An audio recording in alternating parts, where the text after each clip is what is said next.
Hello students, welcome to Biomentors classes online. Today we are going to discuss the next topic in our chapter work, energy and power.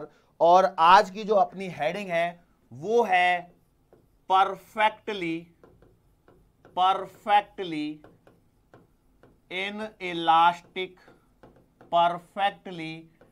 inelastic collision, that is our today's heading. ये अपनी आज की बेटा heading है, यहां पर हम लोगों को शुरू करना है, ठीक है। सो किस प्रकार से हम लोग इसमें मूव ऑन करते हैं जरा देखते हैं।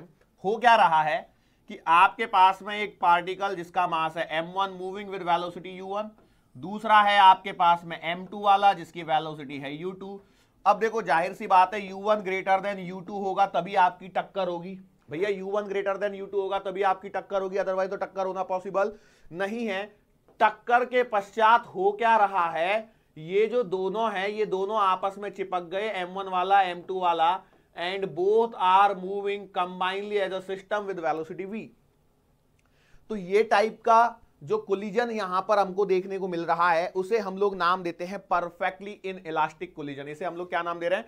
परफेक्टली इनइलास्टिक कोलिजन, ऐसा हम लोगों ने इसको नाम दिया है, ठीक है। अब यदि ये इनइलास्टिक कोलिजन की कैटेगरी में चला गया तो इसका मतलब ये है कि यहां पे हम लोग काइनेटिक एनर्जी कंजर्वेशन के बारे में तो बात करेंगे ही नहीं। करेंगे क्या? बिल्कुल नहीं करेंगे। लेकिन यदि कोलिजन हो रही है और कोलिजन हो रही है तो भैया सिंपल सी बात है, मोमेंटम कंजर्वेशन तो होने ही वाला है। मोमेंटम कंजर्वेशन तो होने ही वाला है। और यदि मोमेंटम कंजर्वेशन हो रहा है तो जनरली इसमें जो सवाल बनता है वो बनता है what will be the final velocity of the combined system. तो ये तो आपके लिए बाएं हाथ का खेल है, बस कुछ नहीं करना है। आप ध्यान से देखिए भैया, हम लोग लिखेंगे इनिशियल मोमेंटम बराबर का फाइनल मोमेंटम, और इनिशियल मोमेंटम जो आपका आएगा वो आएगा m1 u1 प्लस का m2 u2 बराबर फाइनल मोमेंटम आएगा कितना? m1 प्लस का m2 into v, because our system is moving with a velocity v। तो यहां से यदि मैं लिखना चाहूं तो मैं लिख सकता हूं, क्या लिख सकता हूं भैया कि सॉल्व करने पर ये जो v का आंसर आ रहा है वो आ रहा है m1 u1 plus m2 u2 upon m1 plus का m2। This is the velocity of combined system. तो आप चाहिए तो यहां पे v कॉम्बिनेशन ऐसा लिख सकते हैं, कोई दिक्कत नहीं है। मुझे एक बात बताओ, क्या ये सवाल बहुत कोई ज्यादा डिफिकल्ट है? बिल्कुल भी डिफिकल्ट नहीं है, बस एक ही इक्वेशन पे आपका काम हो जाएगा। इस बात को हम लोगों को ध्यान रखना है। नाउ अब देखो यहां पर परफेक्टली इनइलास्टिक कोलिजन है, मींस इसका सिंपल सा मतलब ये है कि there is a loss of kinetic energy. So loss of kinetic energy, loss हो रहा है, इसका जाहिर सी मतलब ये है कि भैया kinetic energy initial is greater than kinetic energy final. ये बात तो तय है। तो हम लोग लॉस को यदि कैलकुलेट करने की कोशिश करते हैं यहां पर तो इस पे भी डायरेक्टली सवाल बन सकता है, ऐसा कोई किसी ने रोका नहीं है। तो भैया लॉस ऑफ काइनेटिक एनर्जी को मैं लिख सकता हूं, मान के चलो मैं लिख दिया डेल्टा काइनेटिक एनर्जी। तो डेल्टा के ई को लिखा जाएगा काइनेटिक एनर्जी इनिशियल माइनस का kinetic energy final. Kinetic energy initial बोलिए कितना आएगा? Half m1 u1 square plus का हाफ m2 u2 स्क्वायर, और माइनस करेंगे बेटा देखो हम लोग यहां पे हाफ, और ये आएगा m1 प्लस का m2 into v square. Yes और नो? बोलो सही किया क्या? अरे भाई यही तो होगा कि कुछ और हो जाएगा? कुछ नहीं, यही होने वाला है। नाउ यहां पर आपको क्या करना पड़ेगा? v की वैल्यू को पुट करना पड़ेगा। Put the value of v। तो भैया v की वैल्यू याद करो क्या थी? v की वैल्यू थी m1 u1 प्लस का m2 u2 upon m1 plus का m2, ठीक है। ये कुछ ऐसा बनेगा। यदि मैं इस वैल्यू को यहां पर पुट कर देता हूं तो मुझे देखो क्या मिलेगा। मेरे पास में आएगा देयरफॉर डेल्टा काइनेटिक एनर्जी बराबर, हाफ को तो कॉमन मार दीजिए यहां से, m1 u1 स्क्वायर प्लस का m2 u2 स्क्वायर माइनस, देखो हाफ को मैं पहले से बाहर निकाल के ले चुका हूं, यहां पर आएगा m1 प्लस का m2 इंटू v की जगह लिखना है मेरे को m1 u1 plus m2 u2 upon m1 plus का m2 का, और पूरे का क्या करना है इधर में स्क्वायर, ठीक है। जब आप ये स्टेप कर रहे होंगे तो यहां पर क्या होगा, ये वाला कट जाएगा इसकी एक पावर से, बराबर है, और एक बचा रहेगा। सो डेल्टा काइनेटिक एनर्जी आएगा, हाफ तो बाहर है as it is, m1 u1 square plus का m2 u2 स्क्वायर माइनस का m1u1 प्लस m2u2 का स्क्वायर अपॉन m1 प्लस का m2। यस और नो, ये आपके पास में बचने वाला है। अब आपको करना है बेटा इसको सॉल्व, इसको क्या करना है, सॉल्व करना है। तो अब देखो सॉल्व करने का काम आप कर लेना, यदि आपको समय मिलता है तो आराम से कैलकुलेशन करते बैठना। ऐसी कैलकुलेशंस करने से आपका दिमाग तेज होगा, आपका कैलकुलेशन की एक हैबिट बढ़ेगी। लेकिन हम लोग अभी मैं यहां पर क्या करने वाला हूं, I will be writing result directly, I will be writing result directly and that is delta kinetic energy का जो आंसर आएगा। देखो मैं डेल्टा काइनेटिक एनर्जी का आंसर की बात कर रहा हूं। हाफ तो आपका कहीं गया नहीं है, ये बचेगा m1 m2 upon m1 plus का m2 जो कि डिनोमिनेटर का है, ये कहीं नहीं जाएगा और ये आएगा u1 माइनस u2 का होल स्क्वायर। सो ये है आपका चेंज इन काइनेटिक एनर्जी या लॉस इन काइनेटिक एनर्जी का आंसर। बोलो इसमें कोई परेशानी होगी क्या? क्या इसमें कोई परेशानी होगी? मुझे नहीं लगता है कि बेटा इसमें आपको किसी को कोई परेशानी होनी चाहिए। क्या ये बात समझ में आ रही है? श्योर है? अब यहां पर ऐसा है कि अब देखो डेटा डालेंगे और सवालों को करेंगे और इससे ज्यादा कुछ भी नहीं है। जैसे मान के चलो मैंने एक सवाल बोला, देखो कैसे सवाल है कि मान के चलो मेरे पास में एक 2 kg की बॉल है, ये 10 मीटर पर सेकंड से जा रही है। दूसरी यहां पर 5 kg वाली बॉल है जो कि मान के चलो यहां पर 1 मीटर पर सेकंड से जा रही है। टक्कर हुई है और टक्कर के बाद दोनों मैंने 2 प्लस का 5 एक साथ मूव कर रही है। डेटा कुछ गंदा सा हो गया ना?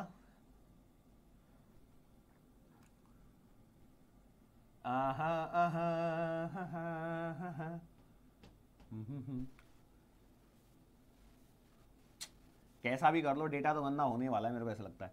एक काम करो इसको 3 kg ले लो, ठीक है, शायद कुछ अच्छा हो जाए, देखते हैं, पता नहीं, आई डोंट नो। 2 और 3 kg मिला के एक साथ मूव कर रहे हैं तो आपको बताना है v कितना आएगा। तो आप बोलेगे सर इसमें क्या दिक्कत है? तो इसमें कुछ नहीं है भैया। तो देखो आपने लिखना है 2 इंटू 10 प्लस का 3 इंटू 1 बराबर का 2 प्लस का 3 इंटू वी। सो यहां से आंसर आएगा 20 प्लस का 3 बराबर 5v। सो यहां से v का आंसर आ गया 23/5 मीटर पर सेकेंड। ठीक है, आराम से कर सकते थे।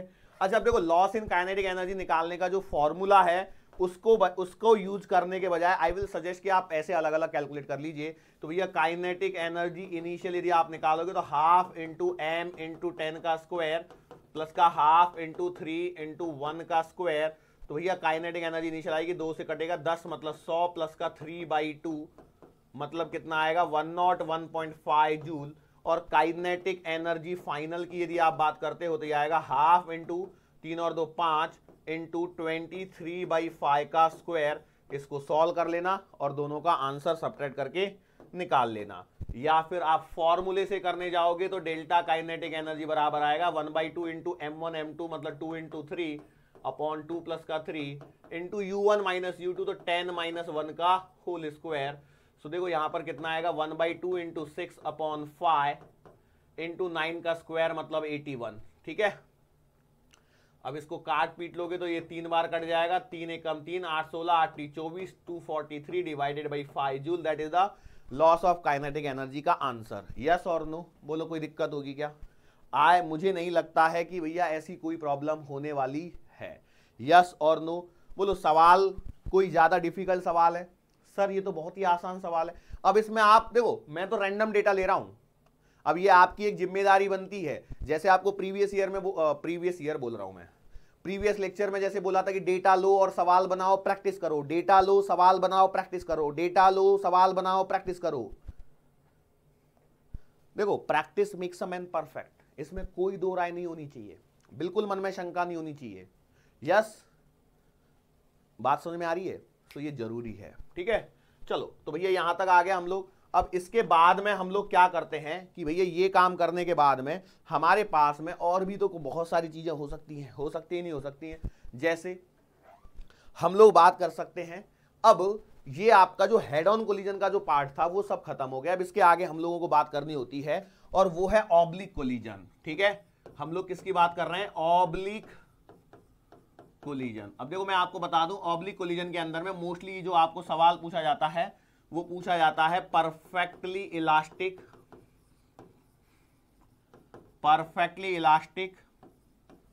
Oblique collision. बस यही अपना लेवल है मेडिकल का, इससे ज्यादा इसमें कोई लेवल की नहीं है। यही इसी का सवाल आ जाए तो बहुत जानिए बस, ठीक है, इतने को ही हम लोगों को पढ़ना है। बस इसमें कुछ स्पेशल केसेस वगैरह हो सकते हैं जिनके बारे में हम लोग यहां पर चर्चा करने ही वाले हैं, ठीक है। अब यहां पर हो क्या रहा है, मान के चलो ये है आपका m1 वाला पार्टिकल जो u1 वेलोसिटी से चल रहा है, ये यहां पर m2 वाला पार्टिकल है और इसकी वेलोसिटी मान लेते हैं u2 है, कुछ इस प्रकार से इसकी वेलोसिटी क्या है, u2 है। लेकिन हुआ क्या, जब ये टक्कर हुई तो टक्कर के पश्चात ऐसा कुछ तो भी सिनारियो बना दिया मैंने, ये m1 वाला है, यहां पर m2 वाला है और ये जो है इधर में v2 वेलोसिटी से जा रहा है और ये आपका v1 वेलोसिटी से जा रहा है। क्या इसमें कोई परेशानी हो सकती है किसी को? नहीं हो सकती है भैया। हो सकता है ऐसा चला जाए, क्यों? ये बेसिकली क्या है, मान के देखो कैसे होगा ना, ये सब जो हो रही है ना प्रोसेस, ये प्रोसेस बेसिकली क्या हुई कि ये वाला जो है टकरा आया चलते हुए और यहां पर कहीं तो भी हिट किया तो इसके कारण ये इधर चला गया और वो वाला टकरा के इधर चला गया। ये ऐसे हो रहा है बेसिकली, ठीक है। मैं बोला सही बात है। अब हम लोग क्या करते हैं, यहां पर है ना लेते हैं एंगल। तो मैंने बोला ये वाला एंगल है θ1, ये वाला एंगल है θ, ऊपर का θ1 मान लिया, नीचे का θ2 मान लिया। अब यदि मैंने ये एंगल ले लिए तो अब देखो मुझे कोलिजन तो है और परफेक्टली इलास्टिक कोलिजन है, परफेक्टली इलास्टिक कोलिजन है। तो इसका मतलब ये है कि मैं कहूंगा कि भैया मोमेंटम कंजर्वेशन तो लगेगा ही लगेगा और साथ में आपका क्या लगेगा, काइनेटिक एनर्जी कंजर्वेशन लगेगा। तो इसमें कोई फॉर्मूले नहीं बनेंगे बेटा, इसमें आपको सॉल्व करके देखना पड़ेगा कि क्या चीजें आ रही हैं। मतलब कैसे कि देखो मोमेंटम कंजर्वेशन की जब मैं बात करता हूं तो भैया मोमेंटम कंजर्वेशन के अंदर में जो मोमेंटम वर्ड है वो है p वेक्टर बराबर m into v vector, yes और नो। तो वेलोसिटी तो वेक्टर है और यदि वेलोसिटी वेक्टर क्वांटिटी है तो इसके कारण एक बात समझिए, ये जो वेलोसिटी है ये v1 तो इस डायरेक्शन में है, v2 इस डायरेक्शन में है, u1 और u2 अलोंग दी लाइन है। हो सकता है वो भी अलोंग दी लाइन ना हो, लेकिन अभी तो हमने सिंपल केस को समझने के लिए मैंने आपको ऐसा दिया है, अदरवाइज मोस्टली तो यही कहानी बनने वाली है। बात समझ में आ रही है? तो सर इसका कहना क्या चाहते हो, तो मैं कहूंगा कि देखो इस वेलोसिटी के दो कंपोनेंट पॉसिबल है, एक इस डायरेक्शन में और एक इस डायरेक्शन में, और इसके भी दो कंपोनेंट पॉसिबल है, एक इस डायरेक्शन में और एक इस डायरेक्शन में, बराबर है। तो मैं कह सकता हूं कि मोमेंटम कंजर्वेशन एक्स डायरेक्शन में और मोमेंटम कंजर्वेशन वाई डायरेक्शन में लगाना पड़ेगा, तभी मेरा काम बनेगा, अदरवाइज काम नहीं बनेगा। क्या ये बात पकड़ में आई? मैंने बोला कि भैया मोमेंटम कंजर्वेशन आपको एक्स डायरेक्शन में भी लगाना पड़ेगा और वाई डायरेक्शन में भी लगाना पड़ेगा, तभी आपका काम बनेगा। यस और नो? यस। चलो तो अब आगे आ जाओ। तो हम लोग बात करते हैं momentum conservation in x direction. तो भैया मैंने लिख दिया मोमेंटम कंजर्वेशन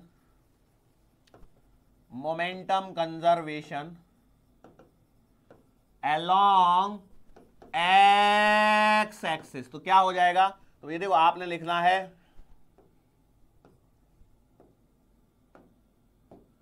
आपने लिख दिया m1 u1 प्लस का m2 u2 बराबर m1।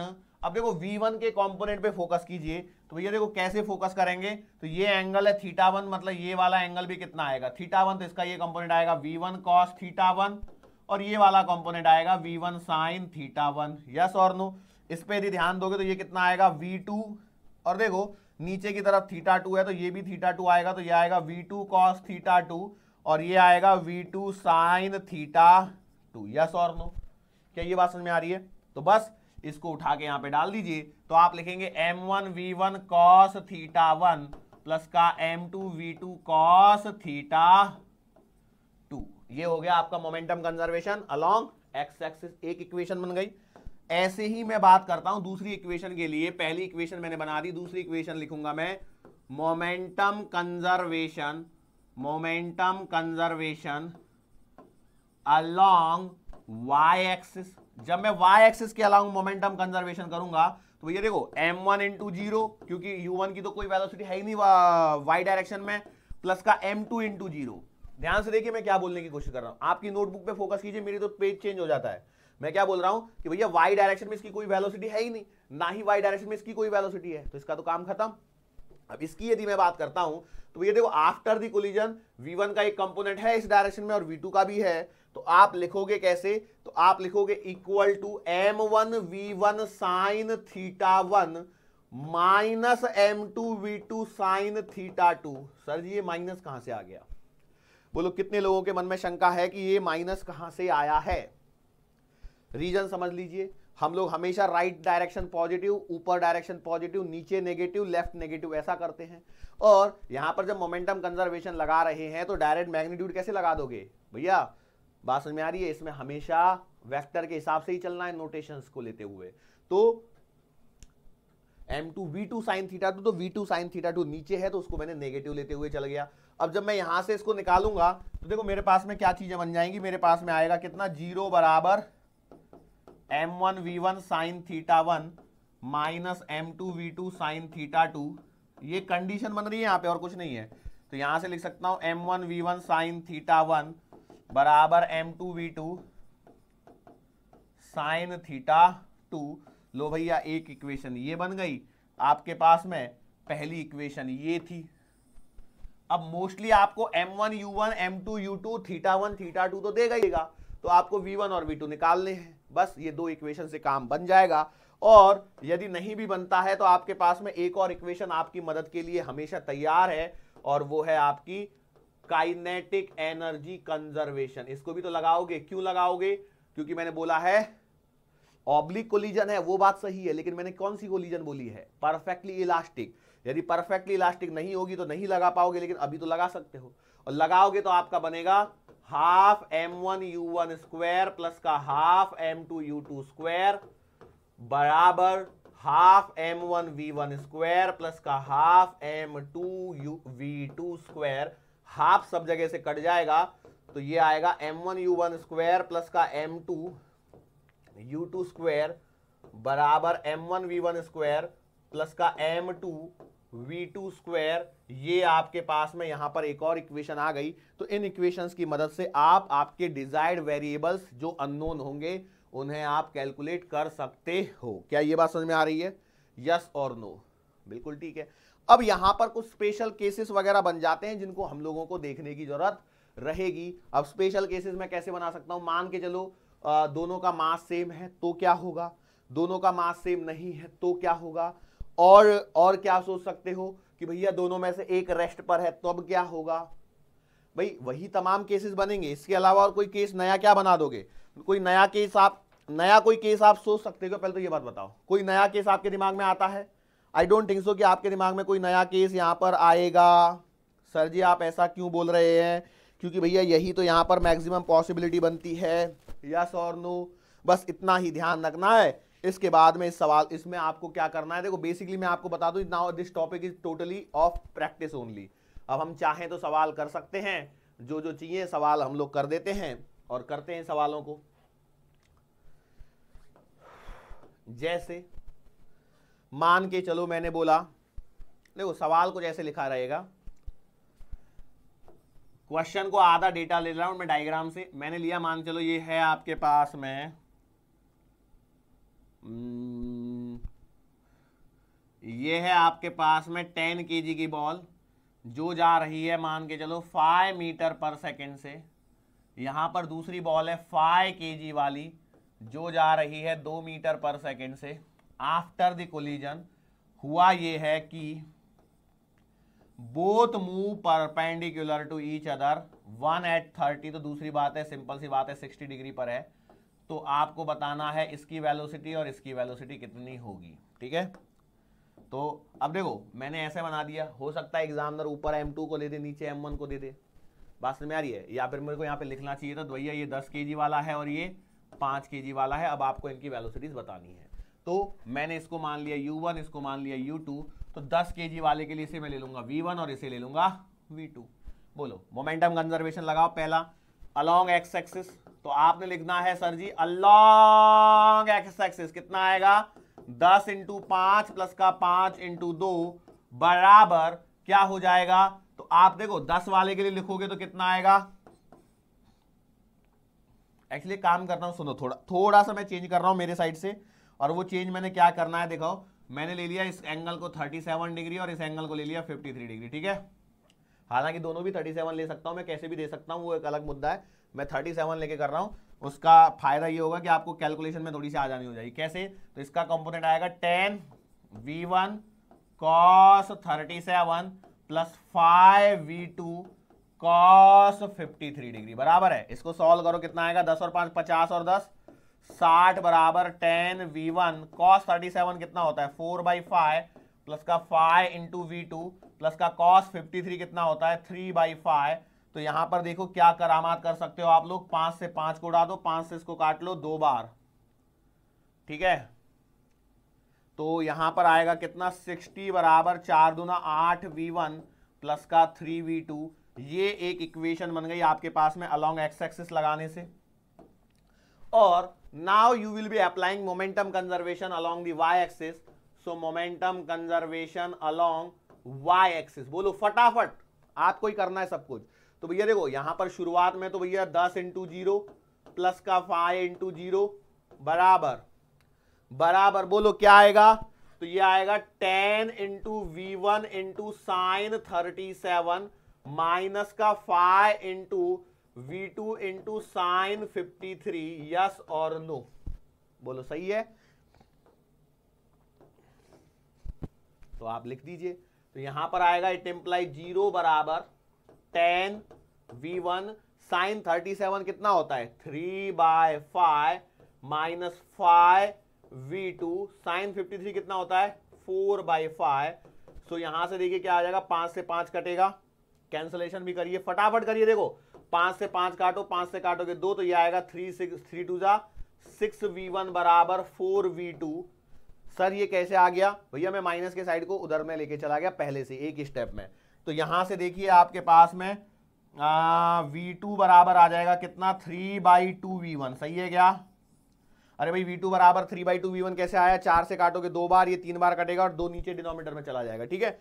Now I will put this value into this equation. तो क्या हो जाएगा जरा देखिए फटाफट, इट इंप्लाई जाएगा 60 बराबर 8 v1 प्लस का 3 v2 की जगह आएगा कितना 3/2v1। तो देखो ये आएगा 9/2, 9/2 का मतलब हो गया कितना 9/2 मतलब 4.5, 8 और 4.5 12.5 v1। सर कौन सी मैथ्स यूज कर रहे हो, ये कौन से नंबर होते हैं, 12.5 मतलब 12.5 v1 बराबर 60। सो v1 बराबर आएगा 60 डिवाइडेड बाई 12.5। अब यहां पर आपको करना क्या है, पॉइंट हटाओ 0 बढ़ा लो, 5 से काटो, वैसे तो 25 से भी काट सकते हो, 25 पंजे 125, 25 दूना 50, 25 चौका 100, तो 24/5 ये v1 का आंसर आ गया। अब v1 का आंसर जो आया है उसको उठा के अगेन देखो यहाँ पे इसको उठा के यहाँ डाल दो, v2 का आंसर कितना आ जाएगा, v2 बराबर आएगा कितना 3/2 इंटू 24/5, 2 से काटो 12, 12 24, 12 36, तो v2 का आंसर आएगा 36/5। खत्म कहानी। लो भाई v1 और v2 के आंसर आ गए। अब देखो मैं आपको बस इतना बोलना चाहूंगा कि आप इस कैलकुलेशंस को एक बार जरूर चेक कर लेना, क्योंकि देखो मैं डेटा आपके सामने रखा है, कॉन्सेप्ट आपका मैंने क्लियर करवा दिया कि भैया along x axis momentum conservation लगाना है, along Y axis momentum conservation लगाना है। बस मैं एक चेक कर लेता हूं कि भैया देखो ये कंपोनेंट ऐसे बनेंगे, तो ये आएगा v1 cos 37, यही लिखा है मैंने, और ये आएगा v2 sin 37, okay sorry v1 sin 37, नीचे वाले में आएगा v2 cos 53, और नीचे आएगा इधर में v2 sin 53 डिग्री, ठीक है। तो बस यही सही लिखा है क्या, 5v2 cos 53 सही लिखा हुआ है। इसमें देख लेता हूं 10v1 sin 37 माइनस का 5v2 sin 53 सही लिखा है। sin 37 की वैल्यू 3/5 होती है, cos 37 की वैल्यू 4/5 होती है। वैल्यूज को मैंने सही लिखा है क्या, उन चीजों को आपको चेक करना है। और क्या करना है भैया, और कुछ भी नहीं, बस इन्हीं चीजों को देख के आपको देखना है कि मैंने सही आंसर निकाले हैं या नहीं निकाले हैं। यस और नो, बात समझ में आ रही है। देखो मैं कुछ भी डेटा दे सकता हूं रैंडमली, मैं कुछ भी डेटा दे सकता हूं रैंडमली, यस और नो, बात समझ में आ रही है। चलो हम लोग अब आगे एक काम करते हैं, और वो काम क्या है देखो फिर से वही ऑब्लिक कोलिजन का ही सवाल करवाता हूं, perfectly elastic perfectly elastic oblique collision. Late से मेरे पास में एक है m वाला गोला जो u से जा रहा है दूसरे m वाले गोले पर जो कि एट रेस्ट पर है, टक्कर हो चुकी है। टक्कर के बाद में एक इधर गया, एक इधर में गया, ये बीच में से मैंने ये लाइन खींच दी। अब मैंने क्या बोला, लेट से भैया जी ये है V1, ये है V2, ये है आपका θ1 और ये है आपका θ2। ये वाली कहानी मैंने यहां पर रख दी है, ठीक है। अब इस कहानी से मैं आपको एक इंपॉर्टेंट रिजल्ट की तरफ लेके जाऊंगा, उस रिजल्ट को जरा देखते हैं हम लोग क्या आता है, ठीक है। सवाल करने का तरीका वही है, मोमेंटम कंजर्वेशन लगाना है आपको। लगाइए मोमेंटम कंजर्वेशन पहले along x axis, along x axis तो क्या आएगा, m इंटू यू प्लस का 0 बराबर आएगा कितना, m v1 cos θ1 प्लस का m v2 cos θ2। सही है क्या?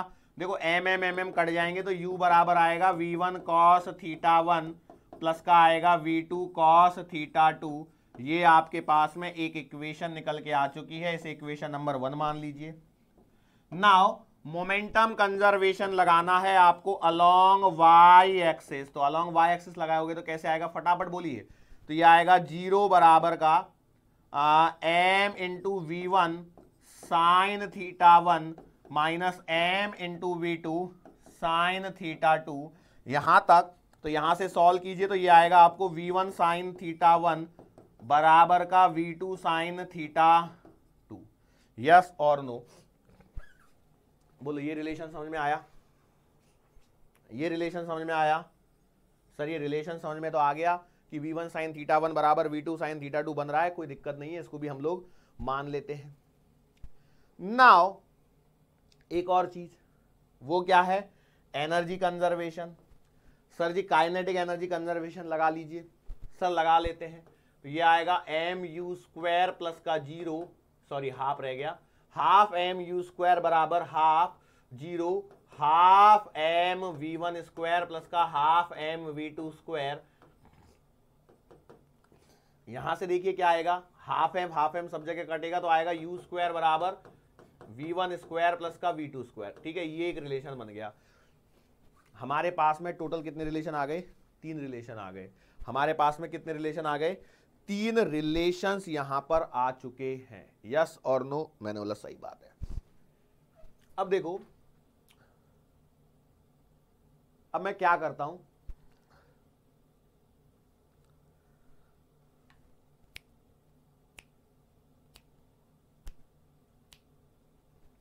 मान के चलो मैंने इक्वेशन नंबर 1 का स्क्वायर कर दिया, ठीक है।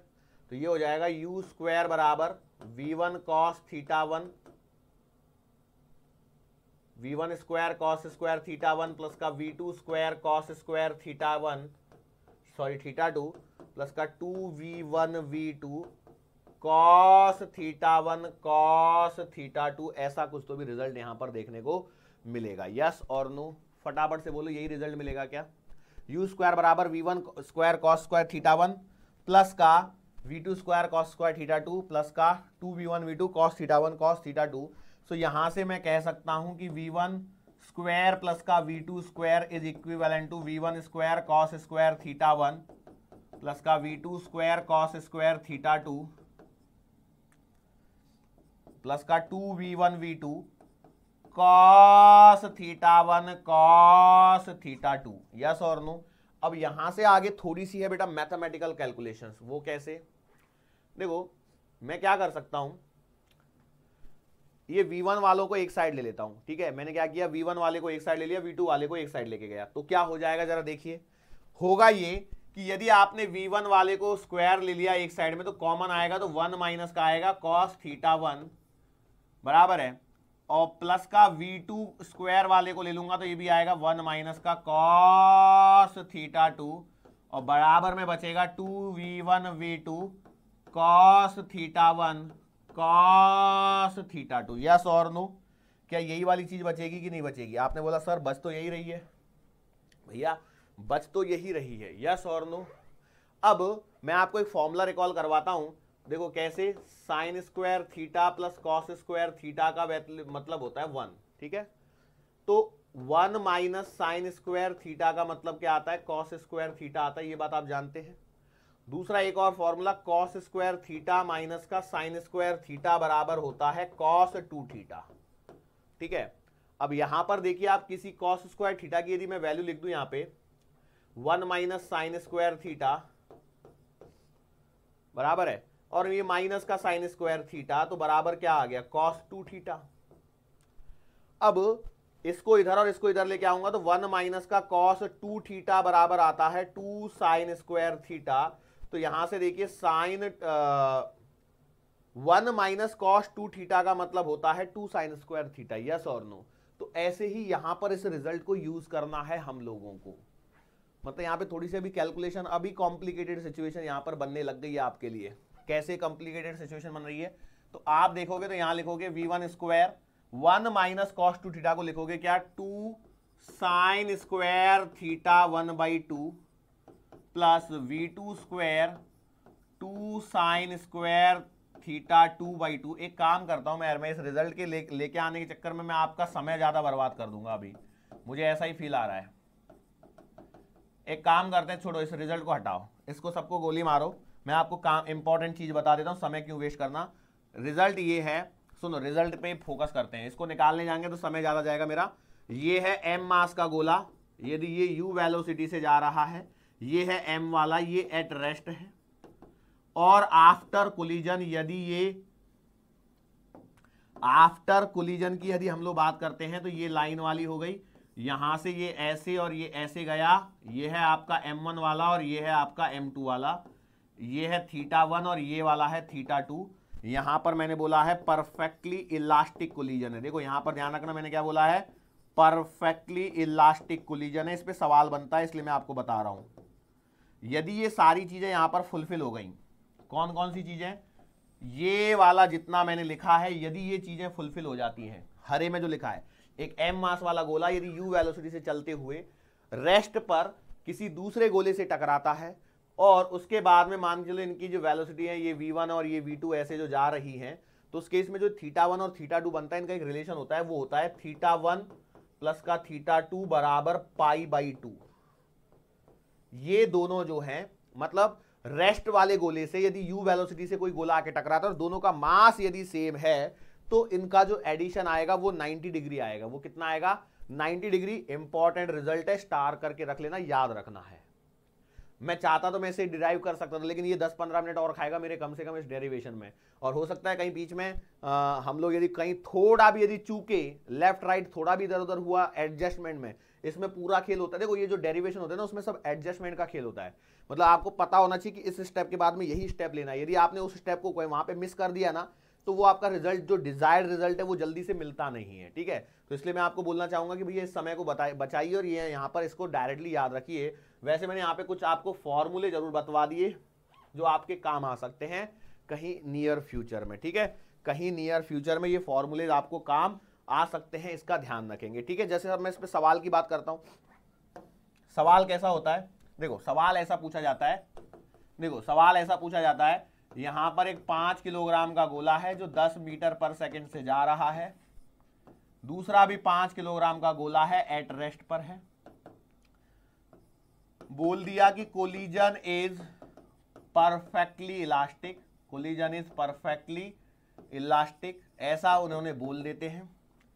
फिर बोलते हैं कि यदि एक गोला m1 वाला, इसकी वेलोसिटी है v1, इसकी वेलोसिटी है v2, और ये वाला एंगल मान के दे दो, वो दे देते हैं ऐसा कुछ 15 डिग्री वगैरह, ऐसा एंगल दे देते हैं, और सवाल पूछते हैं कि बताओ ये वाला एंगल कितना आएगा, और इसमें से एक वेलोसिटी भी दे देंगे, कई बार हो सकता है दे दे, हो सकता है नहीं दे। तो मतलब वो ये है कि एग्जामिनर को मालूम है कि ये कॉन्सेप्ट है। तो यहां पर मेडिकल में आप लोगों के लिए ऐसा सिंपल सा सवाल होता है, भैया 15 प्लस थीटा लगा लो, दोनों का एडिशन 90 डिग्री आना चाहिए, तो थीटा बराबर 90 में से 15 गए तो 75 डिग्री, आंसर खत्म। ऐसा सवाल होता है अपने लिए। हालांकि v1 और v2 भी यदि निकलवाना चाहे एग्जामिनर तो आप निकाल सकते हैं। हो सकता है वो सवाल पूछे v1 बताओ, v2 बताओ और थीटा भी बताओ, v1 बताओ, v2 बताओ और थीटा भी बताओ, थीटा नहीं दे दिया। अब ये परफेक्टली इलास्टिक कोलिजन है, इसलिए मैं ये कह सकता हूं, यदि परफेक्टली इलास्टिक नहीं होता तो वो दोनों एंगल देता, और कोई जरूरी नहीं है कि 15 और मतलब यदि मैं यहां से परफेक्टली इलास्टिक वर्ड को हटा दूं, जैसे मैं आपको बताना चाहता हूं वो जो सवाल था 37 और 53 डिग्री वाला, तो बेसिकली मैंने यहां पर डेटा रैंडम डेटा बनाया है, अपने मन से सवाल को सॉल्व करने के लिए। और 37 और 53 डिग्री लेने का कारण क्या है भैया, 10 और 5 में ये कट जाते हैं। यदि मैं 30 डिग्री और 45 डिग्री लेता तो उसमें 1/√2 अटकता था। 30 डिग्री में कॉस लोगे, कॉस 30 डिग्री तो √3/2 आएगा, तो वो √3 अटकेगा कैलकुलेशन में। तो इसलिए मैं सवाल को आसान बनाए रखने के उद्देश्य से सिर्फ और सिर्फ इस डेटा को इस प्रकार लिया गया है, अदरवाइज उसका कोई दूसरा पर्पज नहीं है। इस बात को ध्यान रखें, ठीक है। ये बात समझ में आ गई आप लोगों के, यस और नो? तो आप बोलेंगे यस सर, समझ में तो आ रही है, थोड़ी थोड़ी सी बात है। अब यहां पर कुछ और अलग अलग तरीके के सवाल होते हैं जिनको हम लोग यहां पर करने की कोशिश करेंगे, ठीक है। कैसे टाइप के सवाल होते हैं? सवाल कुछ इस प्रकार से होता है कि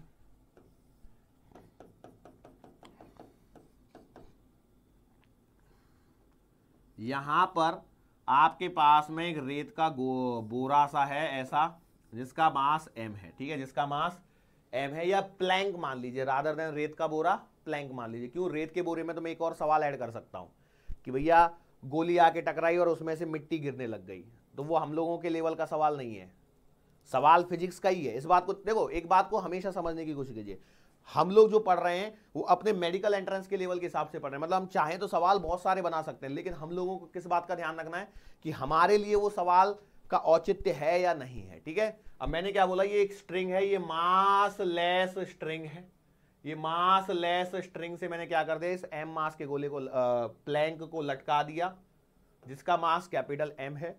मैंने यहां पर क्या किया कि एक बंदूक से गोली ली जिसका मास m है, और ये गोली चल रही है u स्पीड से, ठीक है। अब यहां पर हुआ क्या है कि ये गोली यहां से चली इसके अंदर में, और ये गोली इसके अंदर में जाके धंस गई और इससे बाहर निकली नहीं है। अब गोली जब चलेगी तो ये क्या होगा, आप सोचिए, क्या ये पूरा का पूरा सिस्टम ऐसे ऊपर चलेगा? बिल्कुल चलेगा। और जब चलेगा तो ये m+m हो चुका है, ये ऐसा हो गया है, ठीक है। टक्कर हुई, टक्कर के बाद में प्लैंक के अंदर में गोली धंस चुकी है, और धंसने के बाद में ये ऊपर जा रहा है, दोनों साथ साथ में जा रहे हैं। बात समझ में आ रही है? Are you getting my point? Yes और नो? तो यहां पर कुछ चीजें बनती हैं, उन चीजों को हम लोगों को यहां पर सॉल्व करना है। तो पहला सवाल जो बनता है, एकदम सिंपल सवाल क्या बनता है, क्वेश्चन नंबर 1 जो यहां पर पूछा जा सकता है, what will be the velocity of combination just after bullet gets embedded into plank, ठीक है। ये पहला सिंपल सा सवाल होता है। अब आप यहां पर ध्यान से देखिए, हो क्या रहा है, गोली चली, गोली का मास है, गोली की वेलोसिटी है, दूसरा प्लैंक है, वो रेस्ट पर है, उसका मास है। गोली आई, टकराई, टकराने के बाद में इसको पूरे को लेके ऊपर जा रही है। यस और नो? मैं बोल बिल्कुल सही बात है। अब यहां पर जो आपको बताना है वो कुछ चीजें क्या बतानी है कि कॉम्बिनेशन की वेलोसिटी। अच्छा, अब देखो गोली का सवाल है, मतलब मोमेंटम कंजर्वेशन, ये बात तो तय है। और इसको थोड़ा सा दिमाग लगा के सोचिए, कौन से टाइप का कोलिजन होगा। क्या ये आज जो पढ़ी हुई पहली हेडिंग थी परफेक्टली इनइलास्टिक कोलिजन, क्या वैसा ही सवाल नहीं है? सर कैसे? देखो, एक मास है, उसकी कुछ वेलोसिटी है, दूसरा मास है, उसकी कुछ वेलोसिटी है, हालांकि जो 0 है, लेकिन बाद में दोनों एक ही साथ मूव कर रहे हैं, तो इसका मतलब परफेक्टली इनइलास्टिक कोलिजन का ये सवाल बना दिया। और परफेक्टली इनइलास्टिक कोलिजन का सवाल बना दिया तो मैं मोमेंटम कंजर्वेशन लगाऊंगा, m×u प्लस का कैपिटल M×0 बराबर स्मॉल m प्लस का कैपिटल M×v बना दिया।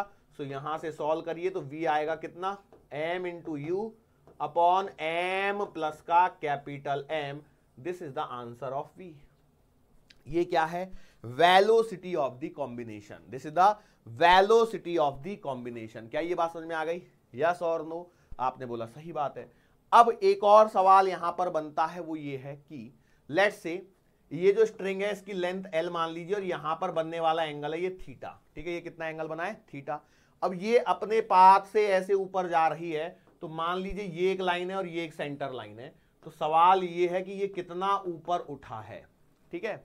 तो सवाल क्या लिखा जाएगा, सवाल लिखा जाएगा कि क्वेश्चन नंबर 2 जो इसमें बनता है, find the height, find the height attend by system, attend by system, system कितनी हाइट अटेन करेगा। तो बोलो कैसे किया जाएगा इस सवाल को, क्या लगता है आपको किस प्रकार से इस सवाल को हम लोगों को करना चाहिए, बोलो सोचिए जरा। मैं सिंपल सी बात बताता हूं, देखो क्या होगा। अब गोली घुसने से पहले और गोली घुसने के पश्चात, ये परफेक्टली इनइलास्टिक कोलिजन का एग्जांपल है। मतलब गोली घुसने से पहले और गोली घुसने के तुरंत बाद में मैं अब काइनेटिक एनर्जी कंजर्वेशन नहीं लगा सकता, ये तो फेल हो गया। क्यों? परफेक्टली इनइलास्टिक कोलिजन, क्योंकि सिस्टम साथ में चल रहा है। लेकिन एक बात सोचिए, क्या मैं गोली घुसने के पश्चात जो एक सिस्टम बना है यहां से लेकर के इस पाथ के लिए एनर्जी कंजर्वेशन लगा सकता हूं क्या? सर वो क्यों लगा रहे हो? आप सोचिए कि देखो क्या है, गोली इसके अंदर में घुसने के पश्चात प्लैंक और गोली, प्लैंक और गोली पीजी, प्लैंक एंड गोली इज अ सिस्टम। ये क्या बन गया है? एक सिस्टम बन गया है जिसकी कुछ ना कुछ क्या है, अभी काइनेटिक एनर्जी है। और ये पूरा सिस्टम क्या हो रहा है, यहां पर जा रहा है under the influence of gravity, in the effect of gravity only. भैया और कोई बल तो है नहीं, और कोई फोर्स है क्या? और gravity is a conservative force, बराबर है। तो यहां पर हम लोगों के पास में क्लियर सा फंडा ये है कि भैया यहां से लेकर के यहां तक एनर्जी कंजर्वेशन लगाई जा सकती है। और ऐसा करने पर आप बोलोगे कि काइनेटिक एनर्जी इनिशियल बराबर पोटेंशियल एनर्जी फाइनल, क्योंकि फाइनली ब्लॉक जाके रुक रहा है और शुरुआत में पोटेंशियल एनर्जी 0 है क्योंकि सिस्टम मान लिया। तो कैसे हो जाएगा? ये आएगा हाफ एम प्लस का कैपिटल एम वी स्क्वायर बराबर पोटेंशियल एनर्जी कितनी आएगी? तो ये आएगी एम प्लस का कैपिटल एम इंटू जी इंटू एच। यहां पर कैंसलेशन कीजिए तो एम प्लस एम तो कट जाएगा, तो वी स्क्वायर बराबर आ रहा है under the root of 2gh। तो यहां से v बराबर आ रहा है under the root of 2gh। ये तो कोई फॉर्मूले से मतलब ही नहीं बना। आपको हाइट चाहिए थी, मैंने स्क्वायर रूट क्यों ले लिया? सॉरी बेटा, मैं गलत कर गया। v 1/2 वी स्क्वायर बराबर बचेगा gh, तो v स्क्वायर बराबर बनेगा 2gh, तो h बराबर बनेगा v square by 2g। Yes और नो? आपने बोला ये वाली बात तो सही है। Now if I put the value of v, यदि मैं यहां पर v की वैल्यू पुट कर देता हूं तो बोलो क्या हो जाएगा? v की वैल्यू याद करो कितनी आई थी, इधर देखो कहां गई, mu upon M plus M. तो आपने लिख दिया h बराबर 1/2g, तो as it is mu upon M plus का कैपिटल एम और पूरे का कर दिया स्क्वायर। यस और नो? अरे बोलो सही बात है कि नहीं? यस। तो भैया हाइट का आंसर आ गया M square U square upon 2g M plus capital M का स्क्वायर। तो यहां से आप हाइट निकाल सकते हो, कितनी हाइट तक आपका ये उछल के जाएगा। यस और नो? बोलो फटाफट से, कर सकते हो कि नहीं कर सकते हो? अब इसमें एक सवाल बनाया जा सकता है। सवाल क्या है? देखो और कौन सा सवाल बना सकता हूं मैं, मान के चलो। अब देखो ये तो हाइट का सवाल है, मैंने सवाल पूछा find the height attend by the system. Now question number 3 है, question number 3, what should be the velocity of bullet so that system reaches to height h, अब देखो इस बार मैंने सवाल में उल्टा दे दिया। पहले मैंने क्या कर रहा था कि मैं h पूछ रहा था और u गिवन था, लेकिन इस बार मैंने क्या बोला कि अब आपको बतानी है कि गोली की वेलोसिटी क्या होनी चाहिए, इनिशियल वेलोसिटी u, ताकि आपका सिस्टम h हाइट तक गया। वो h हाइट देगा सवाल में। तो भैया आप रिलेशन यहां से शुरू करोगे तो आपके पास में कितना आएगा? देखो 2gh m प्लस का कैपिटल M का होल स्क्वायर बराबर m square u square. Yes और नो? बोलो फटाफट, यहां तक तो सही है, कोई गलती नहीं कर रहा हूं ना? 2gh m प्लस m का होल स्क्वायर बराबर m स्क्वायर u स्क्वायर। तो यहां से आएगा u स्क्वायर बराबर 2gh m plus capital M का whole square upon m square. सही है क्या? अरे बोलो सही है। अच्छा, अब यहां पर देखिए taking square root, square root लीजिए तो u बराबर आएगा कितना, under the root of 2gh into m plus capital M upon small m। आगे इसका एडजस्टमेंट जैसा चाहे वैसा कर सकते हैं। मेरा काम था आपको बताना कि भैया ऐसा सवाल बन सकता है, ऐसा सवाल यहां पर बन सकता है, यस और नो। बोलो बन सकता है कि नहीं बन सकता है? आराम से बनेगा, बस आपको क्या थोड़ा सा क्या करना है, ध्यान देना है क्या क्या चीजें पॉसिबल है, कौन सी पॉसिबिलिटीज के बारे में आप सोच सकते हो। इनको जरा यहां पर यदि आप देख लिए तो आपका काम यहां पर बहुत ही आसानी से हो जाएगा। यस और नो? बोलो सही बात है। ये कितने सवाल हो गए? 3 सवाल हो गए। इसमें एक और फेमस सवाल बनता है, क्वेश्चन है find the angle made by string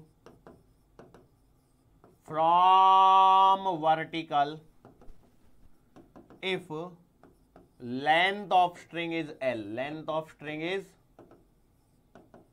L। तो जरा ध्यान से देखिए, मैं डायग्राम बना रहा हूं फिर से यहां पर। तो देखो डायग्राम बना रहा हूं तो छोटा सा पॉइंट के हिसाब से डायग्राम बनाऊंगा। देखो ये आपका पहला सिस्टम और ये है आपका दूसरा सिस्टम। ये है एंगल आपका थीटा, ये लेंथ है पूरी L, ये लेंथ है पूरी L। यहां पर मैंने देखो ये ऐसा कर दिया, ठीक है। ध्यान से देखिए मैं क्या कर रहा हूं। इसमें एक और सवाल बना सकता हूं मैं, कितना दूरी तक जाएगा वगैरह वगैरह, बहुत टाइप के सवाल बन सकते हैं। तो भैया ये वाली जो हाइट है यहां से लेकर के यहां तक की, ये हाइट है आपके पास में h, जो अभी आपने निकाली हुई है। यस और नो? तो एंगल के लिए चाहिए तो सोचो मेरे लिए अब एक काम करना आसान हो गया। ये वाली हाइट मुझे मालूम हो गई, L माइनस का h। यस और नो? तो आपके पास में एक ऐसा ट्राइंगल है जिसमें ये एंगल थीटा है, ये L है और ये कितना है, L माइनस का h। क्या ये कॉस थीटा का फॉर्मूला बन रहा है? सोचो। आप बोलेंगे सर जी बिल्कुल सही बात है। तो कॉस थीटा बराबर एडजासेंट अपॉन हाइपोटेनियस। यस और नो? तो आपने लिख दिया थीटा बराबर कॉस इनवर्स ऑफ, अब देखो मैं L से डिवाइड कर देता हूं, ये आएगा 1 माइनस का h बाई L। यस और नो? अब यहां पर आपको एक काम और कर देना है, h की वैल्यू पुट कर देनी है। तो आंसर आएगा थीटा बराबर cos inverse 1 minus 1 by L।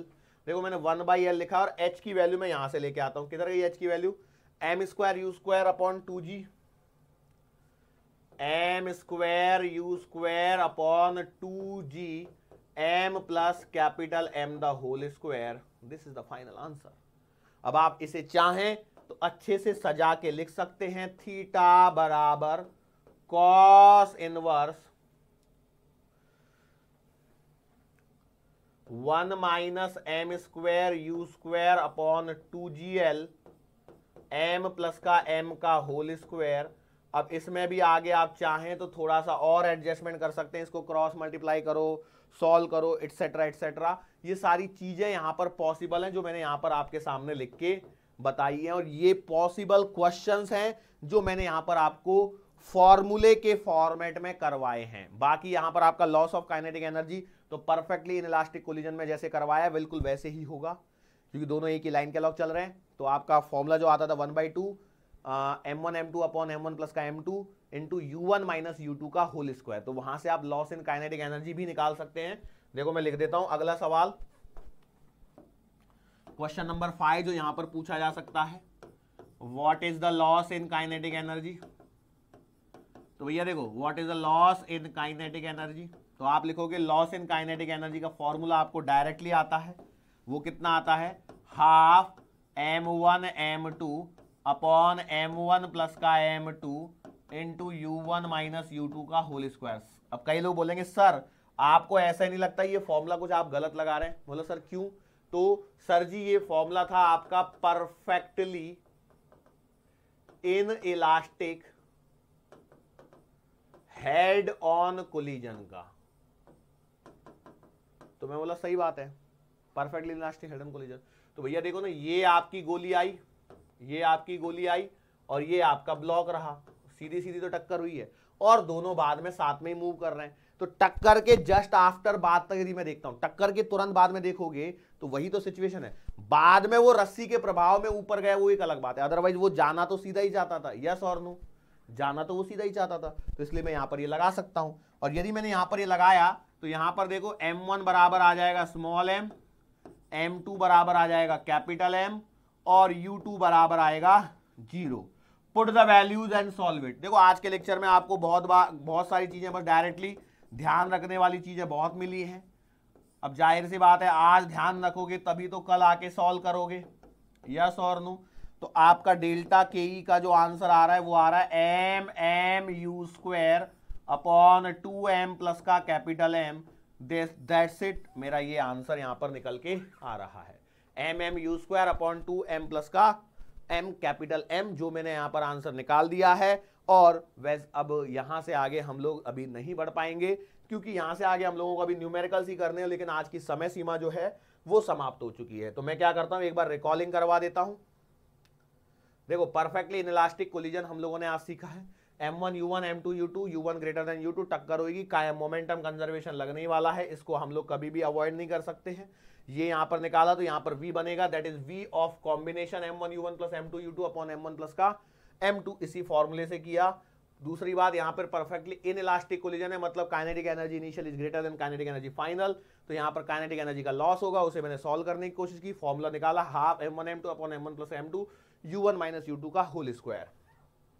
आगे गया, मैंने एक सवाल लिया, डेटा बहुत ही गंदा सा डेटा लिया था, तो सॉल्व करके आंसर भी थोड़े से ऐसे ही आए। मैं आपको यहां पर पहले से ही क्लियर कर चुका हूं, दोबारा एक बार और बोल देता हूं, डेटा को लीजिए और आप खुद से सॉल्व करके देखिए, क्योंकि मेरा काम मेनली आपको कॉन्सेप्ट बताना है। कॉन्सेप्ट आपका सही से दिमाग में जाना चाहिए। न्यूमेरिकल में इधर उधर एक आध जगह कहीं मांगे हो सकता है मेरे को काटते समय दिखानी हो, क्योंकि बोर्ड तो मेरे एकदम इतने नजदीक होता है कि मैं बोर्ड से लगभग चिपका ही रहता हूँ, ठीक है। तो कई बार ऐसा होता है कि आंखों पे वो समझ में नहीं आता है, इन रिफ्लेक्शन पड़ जाता है या वॉट एवर इट बी, तो ऐसा हो सकता है। सो आप एक बार खुद से सॉल्व करने की कोशिश करें। अब मैंने यहाँ पर एक बार मेथड से सॉल्व करने की कोशिश करी, दूसरा यहाँ पर फॉर्मूला बता दिया, तो फॉर्मूले से जल्दी हो गया। अब एग्जाम में हो सकता है आपको फॉर्मूला याद नहीं आए। फिर हम लोगों ने ऑब्लिक कोलिजन के बारे में चर्चा करी, मैंने आपको बताया कि हम लोगों को परफेक्टली इलास्टिक ऑब्लिक कोलिजन बस उतना ही सिलेबस में है। तो m1 u1 m2 u2 θ1 और θ2 लिया है। स्टार्टिंग में θ1 प्लस θ2 इक्वल्स टू 90 नहीं है, इस बात को ध्यान रखना, that is a special case. तो हमने क्या बोला, यहां पर मोमेंटम कंजर्वेशन लगेगा अलोंग एक्स एक्सिस और मोमेंटम कंजर्वेशन लगेगा अलोंग वाई एक्सिस। तो m1 u1 plus m2 u2 बराबर m1 v1 cos θ1 plus m2 v2 cos θ1 θ2 along x axis, along Y axis m1 v1 sin θ1 plus m2 v2 sin θ2। और दूसरा ये है oblique collision में कर रहा हूं लेकिन परफेक्टली इलास्टिक किया है, तो भैया काइनेटिक एनर्जी कंजर्वेशन, तो half m1 u1 square plus half m2 u2 square बराबर दिस, ये सॉल्व किया। ये तीन इक्वेशन बन गए, इनके सहारे हम लोगों को अभी आगे खेलना होता है। इस पे रिलेटेड मैंने एक सवाल बनवाया, मैंने यहां पर आपको क्लियरली बोल दिया, ये 37 डिग्री और 53 डिग्री जो मैंने लिया है वो मैंने जानबूझ के लिया है ताकि मैं डेटा कैंसिल कर सकूं और थोड़ा सा अच्छा आंसर आ जाए। अदरवाइज इस केस में 37 और 53 डिग्री नहीं होने चाहिए थे, हो सकते हैं, ऐसा नहीं कि कभी भी नहीं होगा, हो सकते हैं बट मोस्टली नहीं होते हैं। 37 डिग्री ऐसे भी हो सकते हैं, वो भी नहीं होंगे क्योंकि 10 kg और 5 kg हैं लगभग, क्वाइट पॉसिबल। और ऊपर से वो 10 kg वाला जो स्पीड भी ज़्यादा है, हाँ 10 kg वाले की स्पीड कम होती तो वो पॉसिबल नहीं है। क्यों, यदि उसकी स्पीड कम कर दोगे तो टक्कर ही नहीं होगी। हाँ एक काम कर सकते हो, उसका मास कम कर सकते हो, बस उतना काम कर सकते हो, उसके कारण हो सकता है कि कहीं ऐसी सिचुएशन बन जाए। यस और नो, तो मैंने बोला सही बात है। नाउ आगे फिर से मैंने क्या किया, एम मास वाला यू स्पीड से चल रहा है, ये एट रेस्ट पर है, तो यहाँ पे हम लोगों ने सॉल्व किया और यहाँ से कुछ कंडीशन वंडीशन निकालने के लिए चले। और मैंने लास्ट में आपको बता दिया इसमें सॉल्व करने में कोई मतलब नहीं है, यहाँ पे आपको रिजल्ट याद रखना है, θ1 प्लस θ2 बराबर 90। ठीक है, ये कब है, जब आपका एम मास वाला एक गोला यू वेलोसिटी से चले, दूसरे एम मास वाले से टकराए जो कि रेस्ट पर है, और जो कोलिजन है वो परफेक्टली इलास्टिक कोलिजन हो, ऑब्लिक है लेकिन परफेक्टली इलास्टिक ऑब्लिक कोलिजन हो, तो ये जो θ1 प्लस θ2 बनता है इनका एडिशन आएगा कितना, 90। ठीक है, इससे रिलेटेड सवाल बन सकते हैं। उसके बाद में मैंने ये एक पर्टिकुलर टाइप ऑफ सवाल की एक वैरायटी है जो एक सवाल बनते हैं। इसमें क्या होता है, एक प्लैंक होता है, गोली चलाते हैं, एम मास की वेलोसिटी, एम मास वाले गोली को यू स्पीड से चलाया जाता है, और ये एक एम मास का प्लैंक है जो रेस्ट पर रहता है। ठीक है, अब ये ऐसे जाता है। अब इसमें आगे और सवाल बनेंगे कि भैया ये कहाँ तक जाए, मतलब ये पूरा, यदि मान के चलो यहाँ पे एक सिंपल सा पॉइंट होता तो क्या ये सर्कल बना सकता, तो वो सर्कुलर मोशन का पार्ट है, तो वो यहाँ पर नहीं है, उसकी कुछ अलग कंडीशन बनती है, वो मैं बाद में सिखाऊंगा, अभी नहीं सीख रहे हम लोग उसको। तो यहां तक इसमें जितना सवाल बन सकता है, तो भैया मैंने पहला सवाल बनाया, what will be the velocity of combination, तो v बराबर mu upon m plus m, पहला आंसर आया। दूसरा मैंने यहां पर सवाल बनाया find the height attend by the system, system कितना ऊपर जाएगा, तो h बराबर वी स्क्वायर बाई जी जाएगा। अब v की तो वैल्यू मालूम नहीं है, v की तो वैल्यू पुट करनी है, तो पुट कर आके मेरे पास आंसर आया M square U square upon 2gm plus m the whole square. तीसरा इसमें वैरायटी बन सकती है what should be the velocity of bullet, bullet की वेलोसिटी कितनी रखी जाए कि सिस्टम h हाइट तक पहुंचे। तो उसके लिए मैंने उसको सॉल्व किया, ये वाला जो था इसी को एडजस्ट किया, तो यहां से u का आंसर आया under root 2gh m plus m upon capital m, sorry m plus capital m upon small m। ये एक फॉर्मूला बना दिया। अब देखो ये फॉर्मूले या तो आप याद रखें या फिर सवालों की प्रैक्टिस करें। अगला एक और सवाल मैंने यहाँ पे बना दिया कि भैया ये h हाइट तक पहुंचा है तो ये कितना एंगल बनेगा, तो एंगल मेरे पास सॉल्व कर आके थीटा बराबर cos inverse 1 minus M square U square upon 2gl m plus m the whole square आ गया। ठीक है, सो इस तरह 4 क्वेश्चन हो गए। पांचवा एक और सवाल कि भैया लॉस इन काइनेटिक एनर्जी कितना होगा, तो फॉर्मूला मैंने लगा दिया half m1 m2 upon m1 plus m2 u1 minus u2 the whole square. Solve किया, मेरे पास आंसर आ गया mm u square upon 2m plus m the, खत्म। ये यहाँ पर आज के टॉपिक की चीजें थी। आज हम लोगों ने बहुत सारी थियोरेटिकल चीजें कवर करी हैं, उससे रिलेटेड न्यूमेरिकल हम लोग आने वाले अगले लेक्चर में देख लेंगे, तो एक ये टॉपिक आपका क्या हो जाएगा, कवर हो जाएगा। क्या ये बात समझ में आ रही है? और उसी के साथ में हम लोग अपने अगले टॉपिक की तरफ भी मूव ऑन कर चुके होंगे। सो आज के लिए बेटा हम लोगों को यहाँ पर रुकना होगा, मुलाकात फिर से होगी आने वाले अगले लेक्चर के दरमियान। सो तब तक के लिए